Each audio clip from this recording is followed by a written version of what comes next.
August 2nd is only 21 days away, and that's when the United States will default on its national debt unless the debt ceiling gets raised. Washington has a total debt now that is over $14 trillion.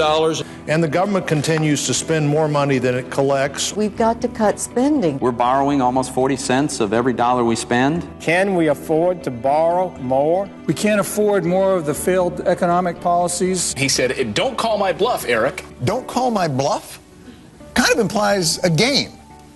That the imminent possible economic collapse of our country is a chip. Democrats started kicking the can down the road when they stopped writing budgets. The president kicked the can down the road. None of these policy prescriptions the president has written has worked. Every aspect of life in America today is worse than it was when he took over. President Obama has failed to lead. He needs to lead or get out of the way. Nor has the president come forward with a plan. We don't need more studies. We don't need a balanced budget amendment. We need a plan to get control of spending. Every family, every business, almost every state has to do that. Move forward with the balanced budget amendment that's been endorsed and embraced and co-sponsored by all 47 Republicans. The president continued, "I have shown enormous willingness to compromise." If you look at a balanced package even within the entitlement programs, it turns out that you can save trillions of dollars while maintaining the core integrity of the program.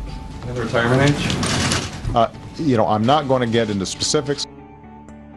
Debt talks still at a stalemate as Republicans reject President Obama's demand to raise taxes during a recession. 55% of Americans say the deal should not include a tax increase. They want us to cut spending, not raise taxes. Now you can talk about corporate jet tax. My gosh, that's $3 billion over 10 years. It'd take 3,000 years to reach as much money as they've blown down the drain. Tax increases don't reduce deficits. Increasing taxes at any time, particularly in a weak economy, is the wrong prescription. Give American employers some relief from the regulatory burdens.